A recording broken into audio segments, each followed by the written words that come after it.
Барлықтарыңызға сәлем, сіздермен Нұрзина. Бүгін таңғы асқа ерекше пайдалы әрі дәмді тары жармасынан ботқа дайындайтын боламыз.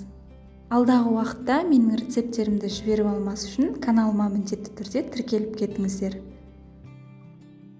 Ботқаны дайындау үшін бізге осындай тары жармасы қажет болады. Кез келген дүкендерде оңай табылады. Алдымен ыдысымызға жарты кесе тары жармасын саламыз.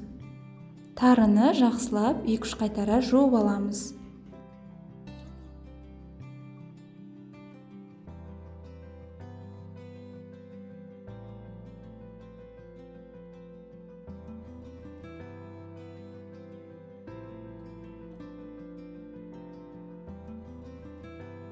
Енді жуылған тарымыздың үстінен 2 кесе толы салқын су құямыз. Отымыздың астын жағып, жарты шай қасықтай тұз саламыз.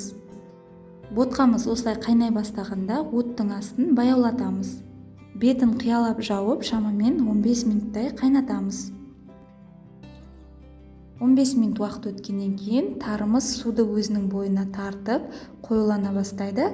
Осылай бір араластырып жібереміз және үстіне қазір сүт құятын боламыз. Мен үстінен жарты стакан, яғни 200 граммдай сүт құйдым.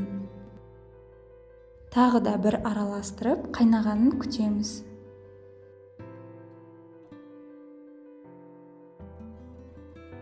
Қайнағаннан кейін тағы да оттың астын басып, бетін жауып, шамамен 5-7 минуттай бұқтырамыз.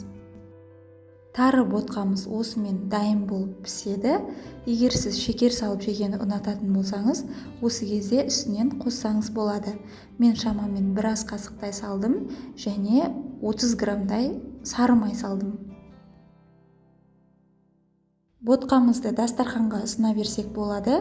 Балаларыңызға және сіздерге ұнайды деген ойдамын. Таңғы асқа дайындап көріңіздер. Менің видеоларым ұнаса, каналыма тіркеліп, қоңыраушаны басып қойыңыздар. Сіздермен болған Нұрзина. Алда әлі көптеген рецепттер болады.